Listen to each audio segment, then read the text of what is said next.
is Ryan Thompson. I'm a bit of a, I guess, an amateur graphic artist. I've been doing the webcomic Fajita on darkstarstudios.com for about a year now. I use both digital and traditional methods to create my comic. I consider myself a bit of a traditional enthusiast, but I also like a lot of digital things, so I'm kind of in the middle on this topic. Boy, I was hoping to get in a fight, but I guess not.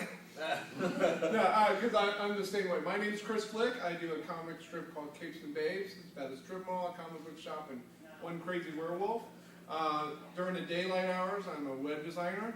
At night, I'm a traditional artist who also uses the web to promote my strip and do all sorts of stuff. Strips online, so I got the best of both worlds. My name is Danny Valentini. I am the artist and creator behind the Draconia Chronicles, which coincidentally is also hand-drawn, so this is kind of a bit of a one-sided panel. But nevertheless, our comic is kind of straddles the line between anthropomorphic and manga. A little bit of fantasy, drama, action, romance tied in there all throughout. And since its inception 11 years ago, we've always stuck by hand-drawn artwork and keep it that way. I thought we would have at least some sort of digital representation. Yeah. That's what I was thinking. I think Ben's might be running late. He's my friend Ben, who does Reality and Muck. He does everything digital now. So I was kind of hoping he'd be here. I don't know where he might be, but I guess I could play the part of the digital artist. Grab a pencil, put a little face around Ben. But I will. I'll start off saying, I'm very much a traditional pen and ink, paper, Bristol guy. If you come by my booth, you can see all my commissions and stuff like that. However, I have tried using the Wacom tablet, and I've gotten so frustrated with it, I give it to my teenage daughter, and she's taking it to like water. So sometimes it might be maybe it's a generational thing. I'm not sure. She loves the tablet, and she mostly does that now, and it's amazing. It's odd because I can't draw with the Wacom tablet, but I can color with a mouse. Doesn't make any sense, but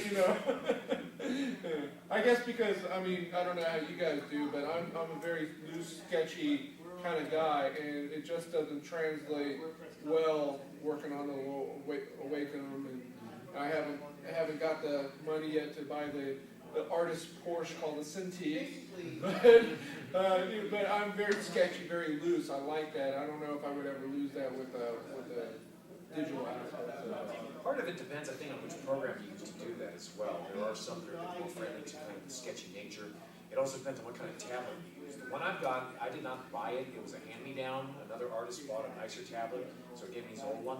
The thing has an active area about the size of a business card.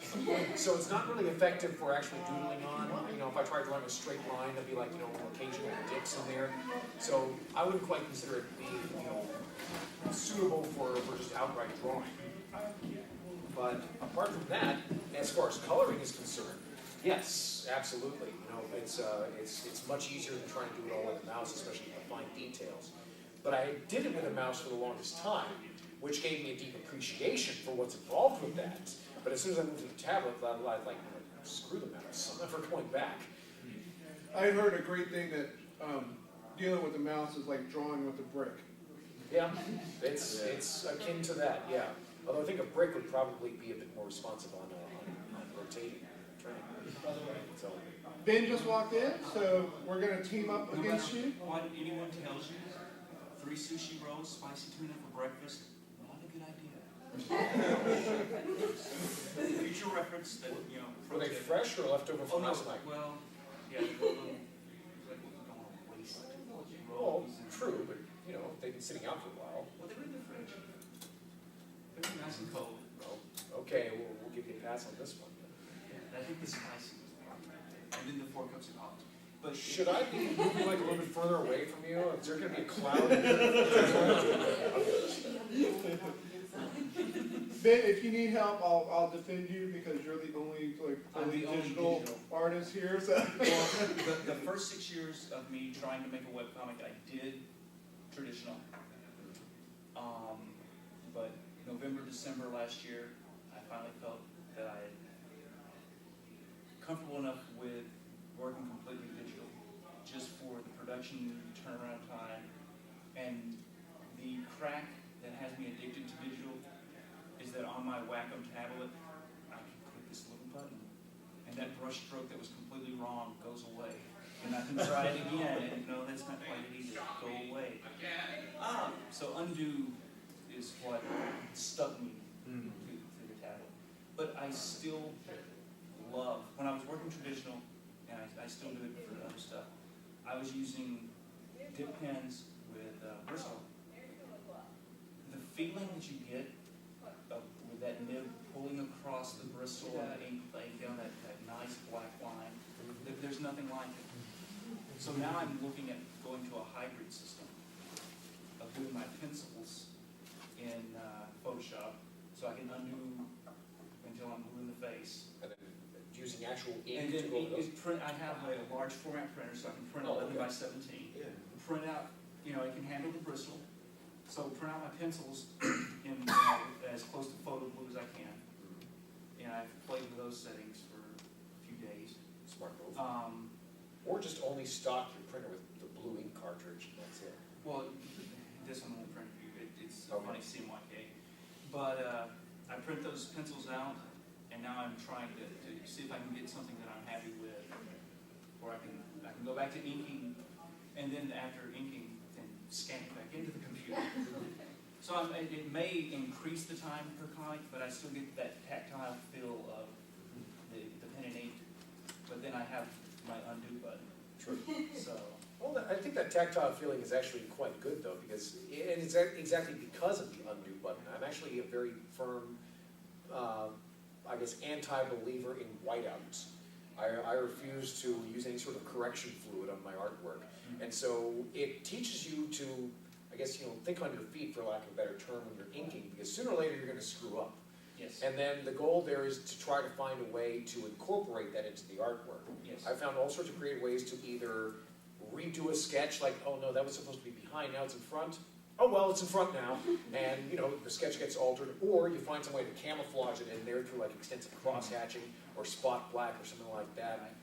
Only if all else fails will I actually just Photoshop the line out, but in many cases, yeah, it just teaches you to know your artwork better, and if nothing else, to get it right on the first try more often. Yeah, and there's definitely, Well, no, I was just going to say, and that leads to what I've heard referred to as happy accidents, where you've done something and it ends up being better than what you had in than mind. what you had planned, and you're like, oh, okay, actually that is how I want to draw hands from now on. That is Yeah. way better, Yeah. I've had a couple of those discoveries. Yeah. You're just like, oh, wow, this is. Yeah, and I think by actually drawing it, it puts you, it gives you a much stronger connection to the actual artwork and the process used to create it. And therefore, I keep fearing that if we go all digital, it'll create a little bit of a sense of detachment, because at the end of the day, there won't be something you actually pick up and hold in your hands. And the other thing is, original art sells. That's true. None of my digital stuff, if you want to buy one of my digital originals, I can stand there at the booth, and for $100, I will recite ones and zeros to you for the next 30 to 40 minutes. But If even one of them is off, Well, then that makes it unique. then, yes, that's what Then it's a one-of-a-kind kind of deal. right. Then that goes up to $200. Right. And I've heard from other digital, we were talking, over the last night or so, about how some digital artists get so used to drawing on a tablet that they kind of lose their ability to draw live. And especially in a convention like this, I do quite well selling my commissions. But I grew up doing caricatures at parks and stuff like that. So, it's always going to be in my blood. But, you get too used to doing the undo button. Well, there's no undo button live. Oh, yeah, actually, Joel Watson, who does Hijinks and Sue, when he started his comic, he started digitally. And he, grew his art and improved, but he improved digitally. So when he started going to cons, he realized he could not draw his characters on paper and have them look like they look in the strip. It was just something that he never... It's a totally different feel. Exactly. So he actually was taking time where he would spend a day drawing his characters, trying to prep for cons, because he's like, I can't do sketches. Wow. And if you look at his stuff nowadays, if you see him at a con and he does a sketch for you, or he everything looks great.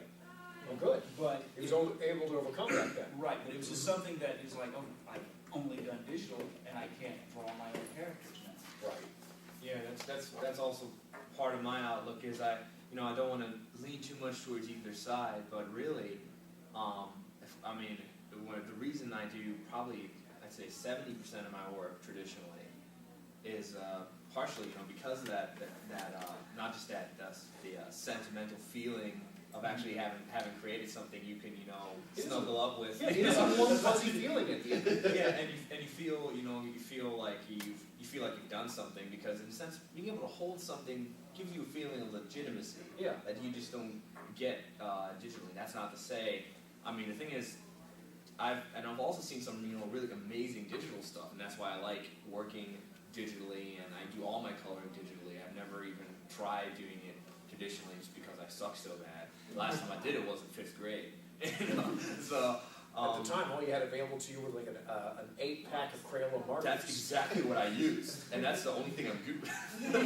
I mean, so it really, and then also at the same time, I've been always the kind of a guy, don't throw out the baby with the bathwater. I try to take what's good from from every side.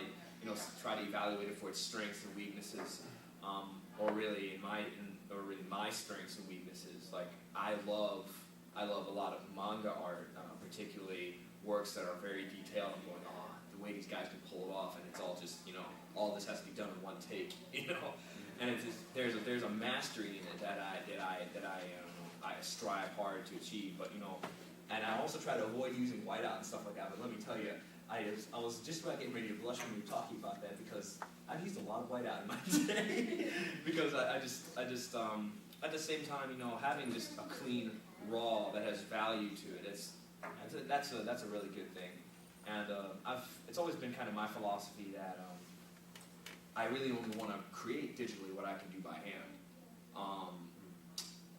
Just simply because, I don't want to, first of all, lie to my readers.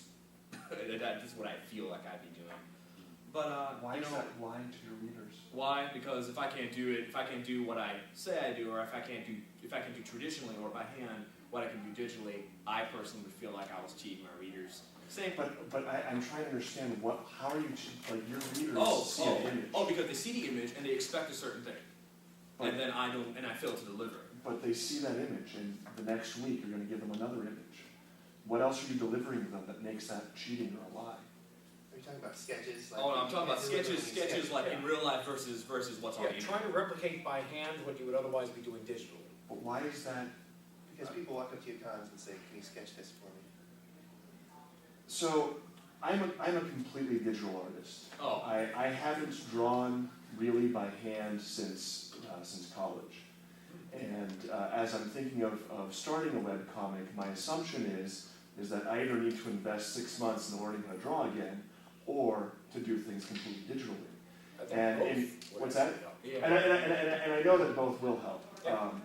And throughout my entire career as a digital artist, I've always come up against people who are invested in the traditional, who say things like it's cheating to do things completely digital. Well, I can only speak for myself. And honestly. but what I'm trying to do is to get an understanding of where the cheating is. I mean, why, where the lie is. I'll tell you what. Because in the end, you're still producing an image. I'll tell you what. Cheating probably wasn't the best word to use for Right. it. I mean, that's really just from my perspective because it's. Take it back, Ryan. Yes, Take it back. I take it back. Undo. Control Z, Control Z. Come on, Because, I mean, really, in a sense, I guess more than anything. If I, for example, if I were to go to a concert to see my favorite artist and they sound incredible on the CD, and live they suck. To me, it's like, You need the Dave Matthews Band. well, whoever, pick your favorite pop star. That's kind of how I am on that. But that's only because I work traditionally as well. Can I get, so a counter example to the music is there are musicians who work completely digitally, will stand up on stage with a set of computer banks, right, hooked up, and they will mix music live, and it's amazing. If that's their instrument, pull it off. then Well, go for it. that becomes the instrument. right. It's not a substitute for real instruments, though. You know, It's just a different way of doing the same thing. yeah. Whereas, you know, if, let's say you're using like a drum machine there in the studio, you know, all digital beats, Right. and then you go out in into a stage, hire like a real drummer to play this, and suddenly it's not the same as it was on the track. That I will agree with. All right, and so that's, I think, what Ryan's trying That's to get really to just here what I'm is trying to say. trying to be able to replicate live, as in like at a con in person, on paper, what you do digitally. If you become so dependent on the digital aspect of it, where you've got that undo button, you've got your filters, you've got your little gradient effects and all that, all the jazz that Photoshop offers or whatever program you're using, if you find yourself that on paper that what you produce there is nowhere close to what you can do digitally, then I think, yeah, you might be kind of creating an illusion that you can do more than what you're actually capable of doing. To follow up on what Ryan was mentioning, while Photoshop does have a lot of really cool toys, I actually deliberately avoid using them.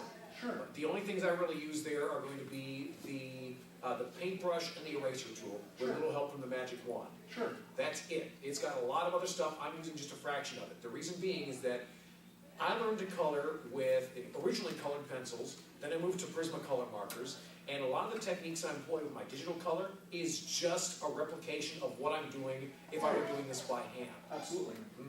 And therefore, yeah, I feel confident if I go to a con and try to replicate the same stuff, it might not have that same glossy digital feel, but it will approximate it. So why wouldn't I be able to go to a con, set up with my laptop and my Wacom, and just If you can pull it throw off, out I'd say the go for it. sketches and say, here it Yeah. is. So because some of the cons, you have to deal with the Teamsters to get a power outlet for a couple $100 more, and the batteries don't go dead.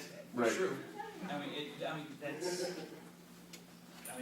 Your point, I understand exactly what you're talking about, because when I'm in Illustrator, I can make a line that is the most beautiful line. It's papered at one end, it's just art, it cleans it up, it makes it look fantastic. That I feel bad that I can't grab a ink brush, and make that exact same line on my paper. That's one of the reasons I can't use Illustrator. Yeah. But I mean, you don't talk about how Illustrator will make this line, it's just like you get done, you're like, oh my god, that's the best line I've ever drawn. But you didn't draw it, Illustrator drew You it. fix it, and you can get addicted to the fix. Exactly. Yeah, and then when I grab an ink brush and I think, well, I'm just gonna lay this spectacular tapered line across the back of this character, and then I'm like, Well, no, you go. Oh my God. My old example Great. of Bob Ross. I mean, we all watch Bob Ross. And he would sit there at the canvas, and I want to be, an artist, so I'm going to watch this Bob Ross on PBS for free. All right. Where's your throw? And he would take his brush, and he would just kind of go blorp against the canvas and go, and there's a happy little tree, and it would look like a damn tree. I would take my brush. You were angry that it looked like a tree. Yes, but I would take my brush and blorp against the canvas, and it would look like some jackass took and blorped against the canvas. Where's my happy tree? Damn you, Bob! I think there's and that's, I never got That's a that. t-shirt right there. that's something, you mentioned something pretty important is, getting addicted to the fix. And my biggest worry is, like I said, having having a program correct what's wrong, because mistakes are a vital part of the improvement process. You don't improve from doing perfect all the time. Right. Well, Well, no, and that's one of the things that mistakes. with the Illustrator and with it fixing your line, I think that's perfectly fine. Yeah. You can make some It just incredible takes so art. long to do it. Well, yeah, but even with Photoshop, with the fixes, you can do that, and I think that's perfectly fine. But I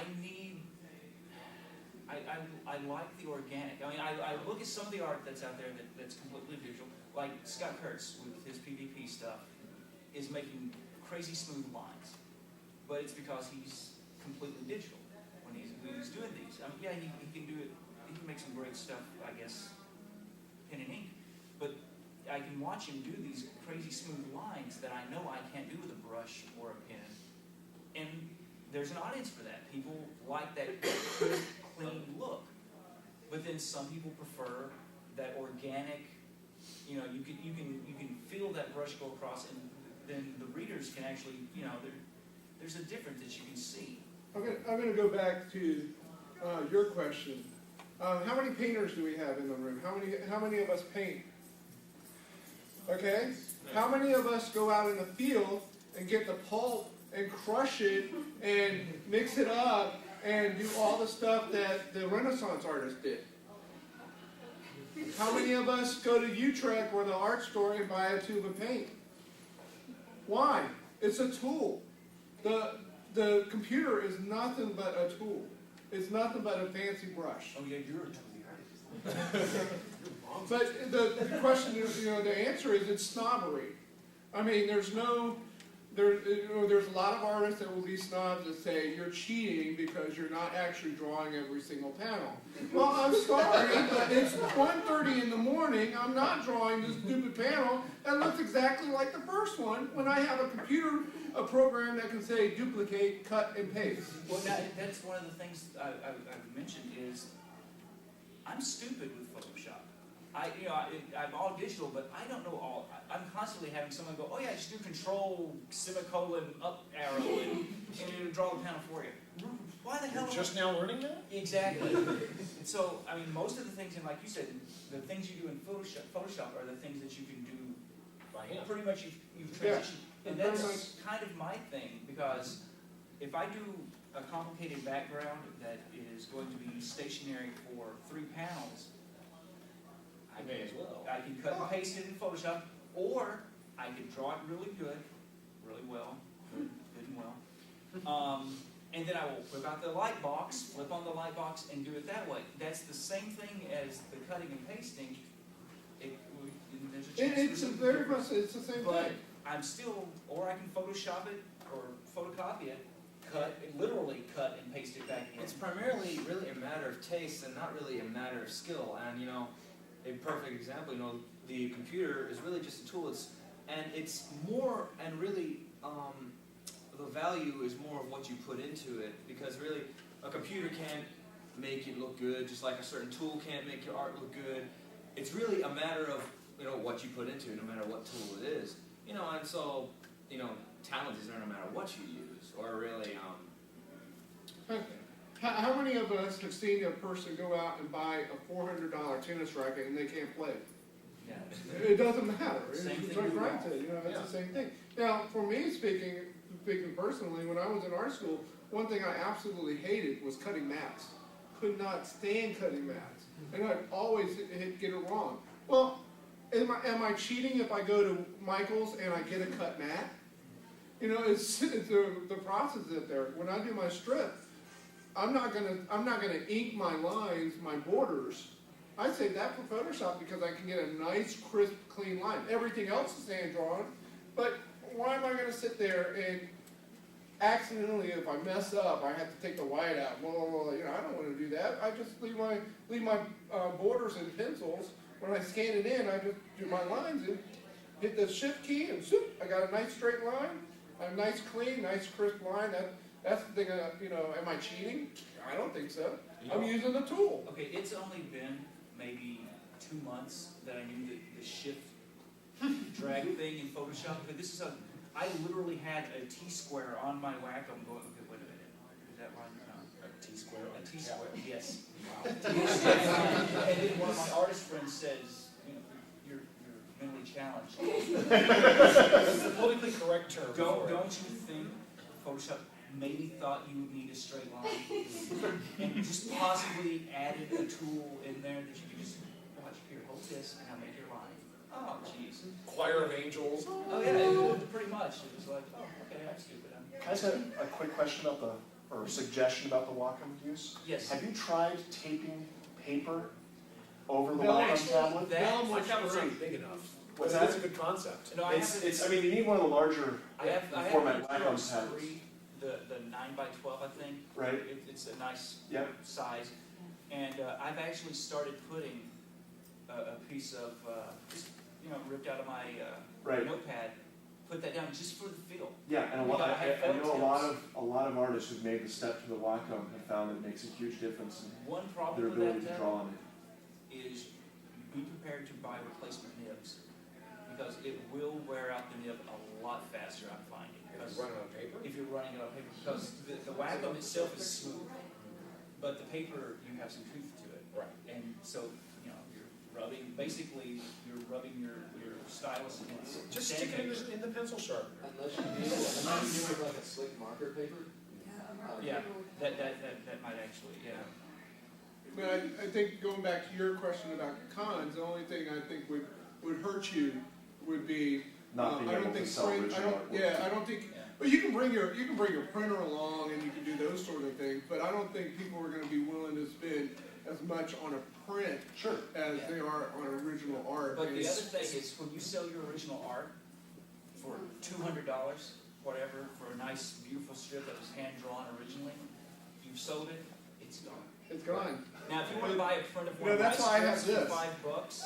$5, I can sell you one, I can sell you Right. one, I can sell you one. You get a I will- strip. You get a strip. Yeah, I get a everybody strip. gets a strip. I will get that $200, and if 5 years from now somebody finds the strip Right. that says buy print, oh, now $205. Well- you know, There's sentimental long-term. value too, you know, knowing that you got the only one in existence. Right, they will pay more. Yeah. Yeah. Well, I was in Baltimore, a week and a half ago, Baltimore Comic Con, and I did a couple of commissions, and a couple of people, you know, liked them, and I said, well, they're sold, but I had them scanned, now I have to redo them, because they want to buy the ones I already sold, so I don't have a printer, I gotta actually, you know, put it on a light table and redo the coloring. It's not gonna be exactly the same, but it's the same thing, so I'm gonna sell them, Out I'm of, gonna do out it, of curiosity, you know. when you do that, don't you devalue the first one that you sold to the person who thought it was the original and only one? Yeah, but how do they know? Can we turn the camera off? I mean, they're gone. I mean, you know. Well, I think if they have, I mean, it was original-ish. The first one was original. These now, I would think it would devalue the second ones that are. Well, but it's still going to be unique to a degree. Well, I mean, I've had that discussion online before too. Yes, yeah. You know what? The maybe the first one is absolutely original, but it's not really original because I lightboarded it. I sketched it out and put it on lightboard. So the second one will still be an original because it's going to be a completely original coloring. I'm not going to be able to do the duplicated coloring technique because I'm also a Prismacolor guy. I mean, you could try to duplicate it all you want, but you're never going to duplicate the same exact thing. So it is going to be an original. Well, I mean, how many times have you seen, I don't know, a Spider-Man sketch and that, you know, the classic Spider-Man pose, and it's the same damn pose because, I mean, Well, every Spider-Man artist is required to learn that pose. Yeah. But I mean, the thing is, if you go to a con, And you ask for Batman, Spider-Man, they got like 3 or 4 go-tos. right, that you because I've got 500 people that I'm trying to sell to today, so I need to get this sketch out. So you come down, and I'm pretty sure even without the light box, eventually, if you drew that same thing 100 times. Yeah, but I mean, my characters, I mean, same thing. If you have a book, that's why it's really beneficial to learn how to draw traditionally because I think that's a selling point is that I got a page in here that's a sketch page, completely blank. You buy the book, you get a nice little free sketch. But what I'm hearing is that you just need to learn 5 sketches you can just replicate over and Oh, no, over that's it, again, and and that's all fine. the other ones you can do completely If you're digitally. working digitally, Right. you can make some great stuff, and I don't think it's cheating to do it. But I mean, I never. you You know what? Maybe I should just write a script before I. Just jot it down in your hand. No, I think it's just as real as any other art, but you have to take, you know, like we're saying, you're not going to have the original art to sell, but you can sell prints. You're going to sell for less, but you can sell them forever. You can put a book together. You get down your 5 sketches of your characters or positions or whatever for the front. Okay, you're good. I mean, you just, as long as you go into it knowing, I'm not going to be able to do this, but he's not going to be able to sell, you know, 50 prints, but I can. You know, there's going to be good and bad on both. You just have to know going into it what those limitations are going to be, and if you're ready for those limitations, then great. If you're not, I'm sorry. You know, just know what you're going into. I mean, there's advantages to both, but I don't know. But you know, it's also a little bit of a preference too. Yeah. I mean, I could make my commission. I could go to a printer and get all the commissions that I have in my book and print them out and sell them a little bit cheaper as an option. And maybe I should do that, but you know, there's also a little bit of an interaction thing that I personally get a little bit of an ego boost. And the way I sell mine, since I'm a cartoony guy, I'm not a super sexy artist like Gene Gonzalez and Joe Picard and those guys. What I do is I try to sell it differently. I say, you know, you get the 9x12 full color, $30, but the humor is 100% free. And you know, I try to do a humorous slant on every character that people want. And it's a kick when they come back, you know, 3 hours later at their con, and they're like, whoa, I have no idea what you were going to do. This was fantastic, and they get a kick out of it. I can't get that same reaction out of a print. That's true. Like, you know. And that is quite a high. I found like teenage girls are awesome because they get all squeaky Yeah. when they get their drawing. Yeah, but you know what? Some guys, some guys go, this is great. I did Baltimore. And this is one of the ones I have to redo.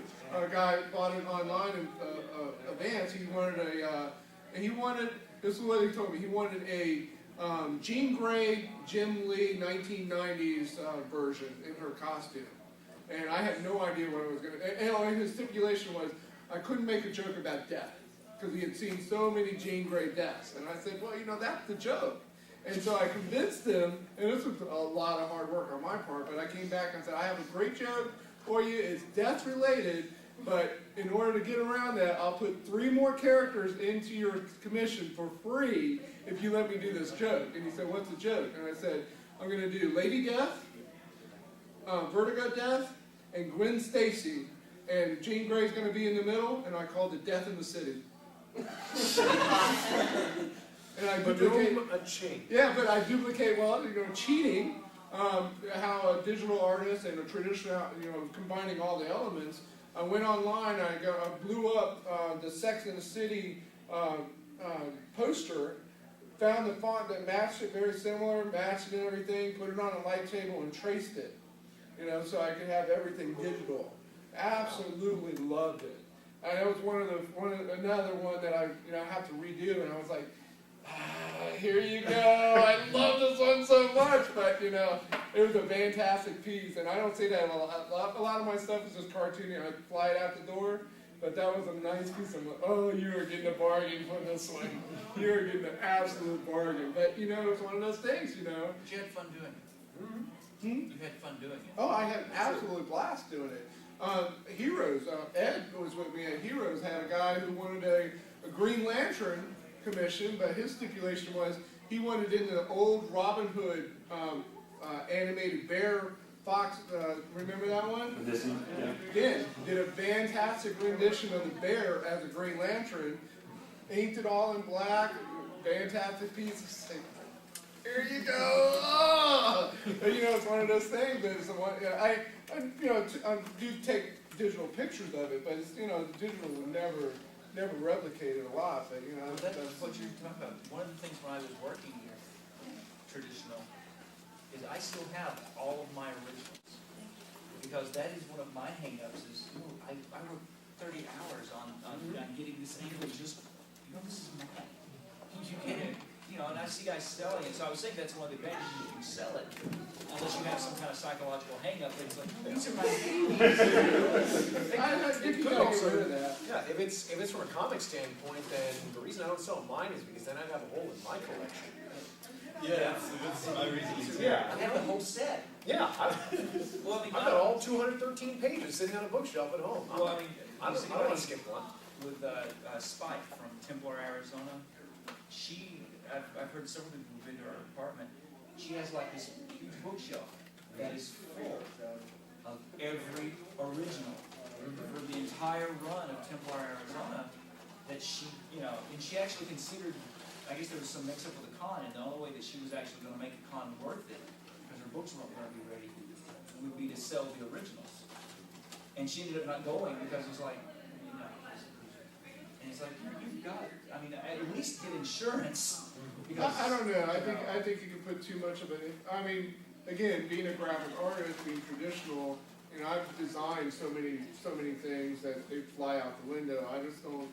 Yeah, I have that attitude sort of like, if it, well, again, if it's in my book and I'm putting it on the table, I'm selling it. If somebody wants to buy it, again, I was at Pittsburgh, a guy bought 2 of my favorite pieces. My favorite pieces, but you know, it's a matter of, well, you know, do I want to come home with no money or do I want to come home with some money? Would I like to eat tonight? Yeah, Or do would I like do I to- love that piece so much that I don't want to, you know, I have to hitchhike home because I don't have enough gas, you know? If it's in your book, you should, you know, Oh, no, you it's- can't display something and say, oh no, it's not for sale, I Oh, like no, that. no, my rule is at cons, anything on the table is for sale. Yeah. If I put my BlackBerry on the table, feel free, make an offer. I mean, I'll clear the personal data out, Oh, but, that's you know, worthless. it doesn't, the poster stand, everything has a price. I mean, I'll sell you the tablecloth off the table. That's not your property. It might be. I thought they gave that to us. I don't know, if I have a, as long as I have a digital, as long as I have a digital representation of it, I have it. Yeah, I mean, I've heard other cartoonists say that their thing, the high that they get, where I'm hoarding my originals, I drew it. It's my job. I drew it. It's done. It does me no good. But you enjoy it.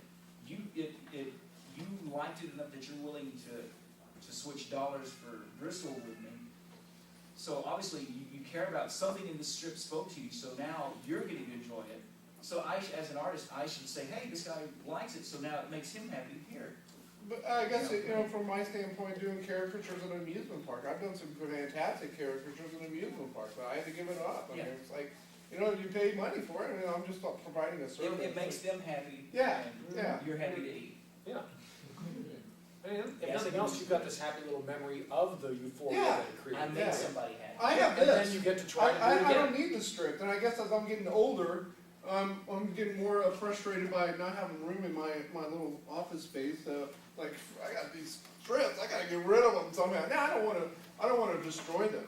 I mean, Right. but if I can sell them somehow, but then it's like, oh, great, I gotta take this huge, big bunch of 11 by 17 strips to me at a con. Where am I gonna put it on my table? I don't have any room, but, you know, they've just been stacking up. Well, But, see, that's just one of my problems. When I first started, you know, I was obsessed with doing it right. So what did the traditional guys use? What did, you know, the old school cartoonists use? And apparently, in the 50s and 40s, cartoonists were really blind because if you look at a Peanuts original, they're like 19 inches or something, and it's like, Jesus God. So that's what I had to do, and that's why I use dip pens, because that's what the classic guys use, and plus you get a terrific line out of it, you know what you're doing. So I worked huge. Okay, now for webcomics, now you have to get that huge thing, and if you've got a letter-size scanner, yeah, have fun with that. Now you learn how to put puzzles together. But Or you learn to pick a residence that's near a Kinko's. that helps. That's what I do with That's mine. an expense. I run down to Kinko's, I photocopy this for 9 cents, so that it'll fit on my scanner. But then the other thing that you can do, I mean, like Chris and I have these, was it the Brother Brother- 6490? Brother 11 by 17 It's scanners, 11, all of yeah. those are nice. It is the resolution that you get. I actually fooled Dave Kellett. I bought one of his originals at SPX a couple of years ago. Well, I scanned it to just test out how the copy's going to, and I printed it out, and it looked like the original. I thought, okay, I gotta do something. So I meet up with him at Baltimore Comic Con, and I've taken it and I folded it up, and I put it in my back pocket. Now I left it there for the whole trip up to Baltimore. Right? I stopped at Denny's, I put a coffee cup on it, the whole thing. I wrote a grocery list on the back of it, back in the pocket. I go to the con, I walk up to the table, I say, well, you know, last year I bought the original from you, and I noticed that you didn't sign it. Would you mind signing it?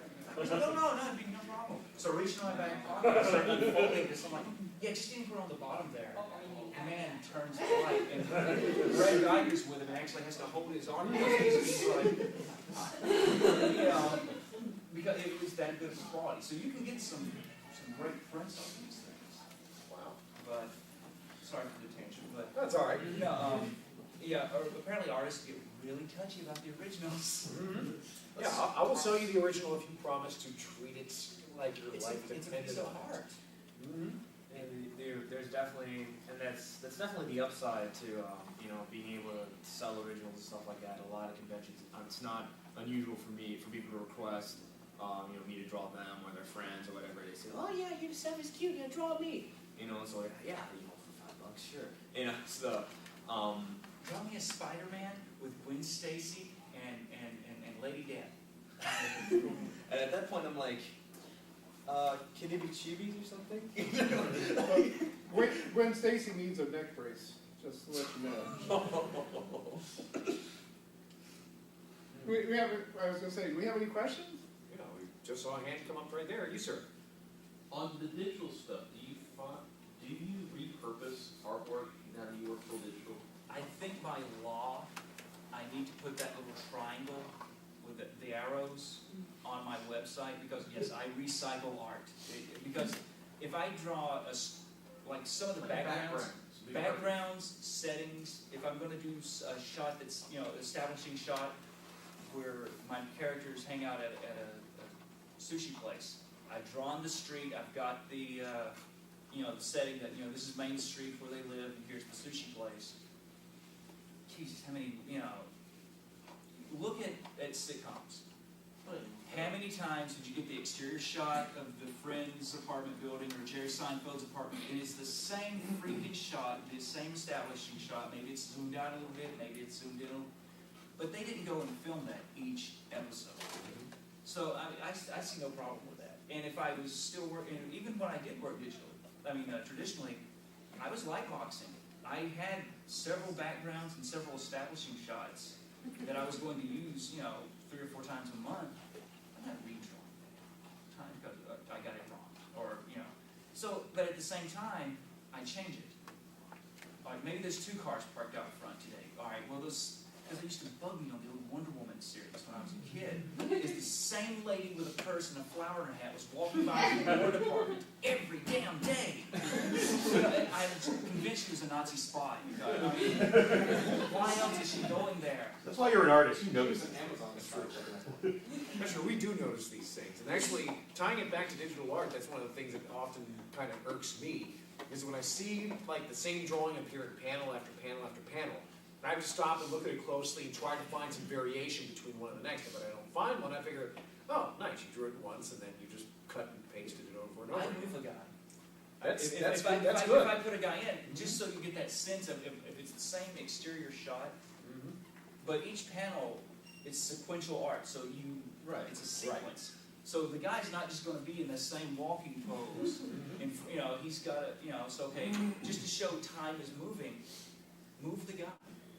Or have, like I said, for the exterior shots, cars move, cars come back. Move the clouds a little bit. Yeah, I mean, even I'm not beyond the copy and paste thing. As a matter of fact, a lot of times I use it as a joke whenever I use copy and paste, because sometimes you get this really cool effect when, especially in a comic strip, when the panel before it is exactly the same, but they're saying something different, and the reaction of a person is maybe that they just have the same. The joke is in the fact that they have the same reaction. That they're doing the exact same thing. So a lot of times I use it really more as a tool rather than, because to me the production time really isn't an issue. So I just use it in any way to add to or complement what I've done by hand. Yes, sir. Throw another little cheat in for copying things. If you're using Illustrator, for instance, there are commands that will shift points ever so slightly. So even though the line, like the drawing looks the same, the lines will be ever so slightly different. And so it'll look like it's not the exact same drawing. In that case, you can fool me and I'll be... Right, exactly. So you can actually copy it and then just like run these distort little things with the lowest settings, and it just ever so slightly just shifts things, and it looks like it's been drawn over again. I see. I'm still trying to master Illustrator. I mean, my first jump into digital was Photoshop, but Illustrator has the advantage of being vector. Right.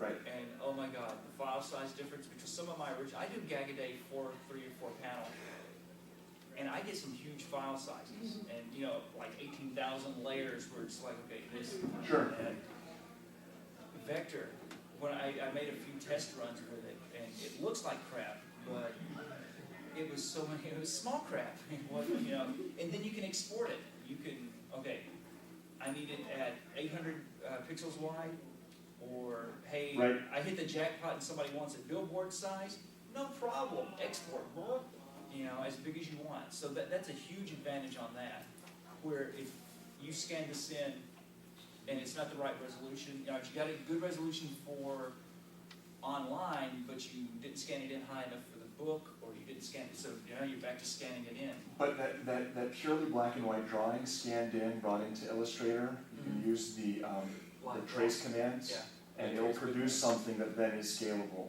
Yes. and you can do a lot more with. That's Yeah, actually exactly what I did. I think Well, Photoshop Barry's- actually has a way that you can export it as a PDF now as well. Right. Which basically vectorizes it too.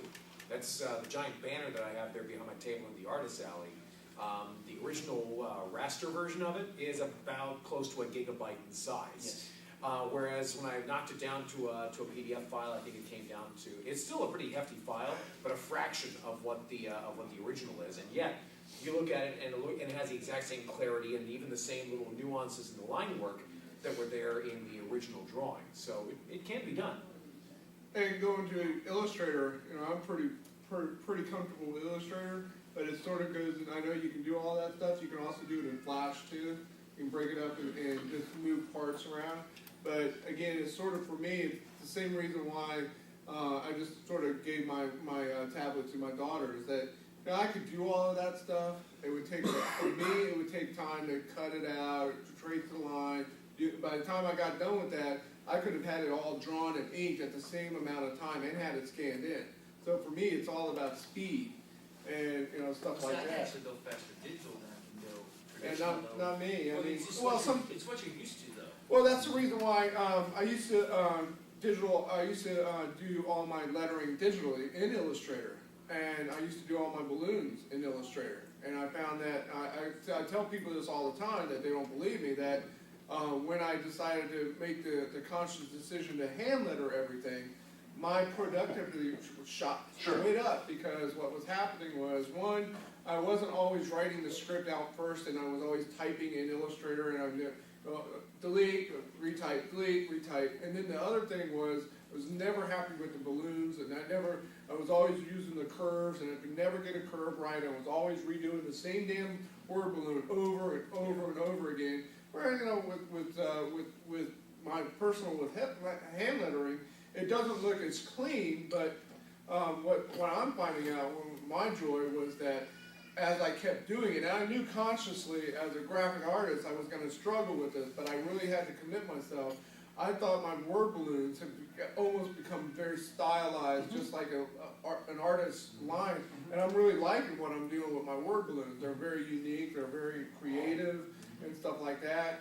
My werewolf character, one of the things when I decided to do the line is, and I got this, I totally stole this from Alan Moore when he was doing Swamp Thing, but, well, Swamp Thing would, they used to do his word balloons as a different color, and I said, that's cool, but what I did was I did something slightly different. My werewolf character always has, it almost looks like lightning bolts as his word stem, because that indicates that he's talking in a different type of, like a growl almost. You know, no other character has that little stem except for him. I could never, it would take me forever to do that in Illustrator. I should tack on one more thing. I too originally started doing my lettering digitally, but then I switched to all hand lettering.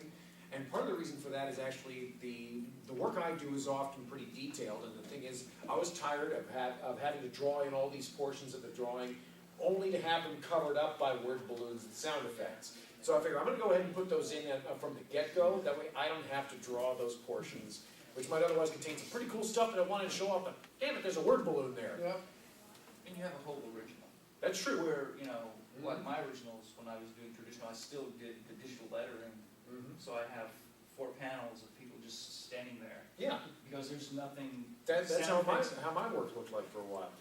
And in fact, also there were a lot of special effects in there, like, you know, environmental things that they were interacting with, which were added digitally. And so when I was showing my art to someone to have them critique it, I said, well, it looks all right, but I can't tell what's going on because there's just no context in this picture at all. All I see is just the characters, but no text, no sound effects, no backgrounds, nothing. It's just the characters. And so at that point, I made the conscious decision to, at the time, I was doing kind of like a hybrid between, you know, the basic character art was hand-drawn, everything else is done digitally, I decided to strip away as much Photoshop as possible and do it all on the page. I still do tones on Photoshop. We do it in black and white, so I have the gray tones in Photoshop, but everything else, as much as possible, my policy is if I can do it by hand, I will. But otherwise, if the only efficient way to do this is on Photoshop, okay, fine. We have any other questions? Our time here is starting to draw to a close. Come close. Mhm. We got time for a couple more questions, I think. Mhm. Yeah. Anything? How many of you guys actually do, how many are traditional, and I know you're digital, how many are digital artists? What about traditional? What about both? Well, see, you guys know, it's just, like I said before, it's a tool. Computer is nothing but a big old fat tool. It's how you decide to use it. Yeah, there are definitely pros and cons to each, so there's not one type or one particular form of working that is better than the other. It's more actually about what the one using it puts out. That's a good point. You know, personally, I'm more interested in a good product than how it was made, because I'm not going to look at whether something was made this way or that way. I'm going to look at, okay, is it good? Does it have any value? What is it? What do I get from it? Does it make a difference? You know, If you're a terrible artist to begin with, and then you're using Photoshop, then you know You're a terrible digital artist. Yeah, you're a terrible digital artist. You know, you can only use the lens flare tool so many times before it gets. You can never use a lens flare tool. I think if Star Trek in 2009 taught us anything, the lens flare can be a very bad thing. I actually kind of liked it. But maybe I'm just the only person on the planet that does. I enjoyed the movie, the lens flare. Because I remember when everyone started jumping on the Photoshop bandwagon, that became like the most abused special effect in the entire effect library, Photoshop. Everywhere, things that didn't even deserve a lens flare had a lens I've flare. only used lens flare once, just because it's such a dominating little tool thing. Yeah. It's kind of like, I admit I made some heavy use of it at first, and when I started realizing that everyone else is using it, I purposely stopped using it.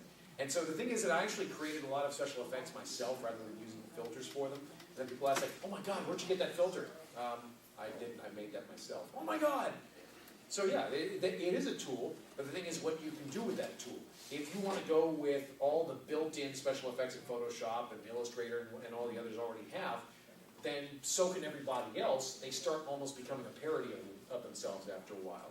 So, like what I did, I try only to use things that I could otherwise do by hand as well. So therefore, you wind up with a bit more originality in the artwork, in spite of the tools that are offered by the program. yeah, I just make a goulash of all the different things at my disposal. For backgrounds, people familiar with my work will notice that in my comic, a lot of times I use photo manipulation to create backgrounds, where I just take pictures I've taken or public domain pictures, and I, freaking cut them up and splice them together to create a really surreal-looking scenery that I'm like, ah, this is badass, So I just use whatever I can find, quite honestly. Whatever combination of digital and tradition that it takes to make the best possible product. Exactly. It shouldn't be digital versus traditional. Right. I think it's what's going to help, because you're using it, but you're doing traditional methods digitally. Right. So, that is the hybrid that works the best for you. Yeah, and nowadays it's inescapable. There's going to be some overlap. Well, at some point your work will be digital if you're a webcomic. Or if you want anybody to see it. Yeah. Well, no, Well, you could self-publish it like the old-fashioned way, but you're not a webcomic. Right. The Yeah, whole exactly. part of the webcomic is a comic Web. on the web. So at some point, digital has to come into play. If it's nothing more than you taking a digital photo Or of it. scanning it. Well, it goes back into web versus print. A lot of us, when we get a big archive, what do? We put it in a book form. Well, how is that versus? We're doing the same thing. it's a transition. I heard someone goes tell me both at a ways. con that, print is dead. Buy my book. Yeah. Okay. Print is not entirely dead, but digital is certainly supplanting it day in, day out in terms of the accessibility of it. Who of us here would be able to really, publish our work globally and be able to legitimately walk in and say like, hi, I run a webcomic, people on 6 different continents read it, maybe 7 if anybody in a research station in Antarctica happens to pick it up. I love looking at my Google Analytics map and seeing like all the countries that people have clicked from. And so, print would not be able to do that unless you go through, if you want that kind of reach, to go through publishers after publishers after publishers in different countries and succumbing to the whims of editors, whatever they may be. Not to mention the money involved and all that stuff. Exactly. Whereas And the they're going to be a lot more internet's free, most of choosy it. about what they put up, whereas anybody with access to the web has also access to something, whether it's a site of their own or somebody else's site where they can publish their own stuff. So that low bar allows a lot of crap to come through, but also allows a lot of people who would otherwise go undiscovered to have a shot at least some degree of fame. Yeah, right there. Say we're at a comfortable stop.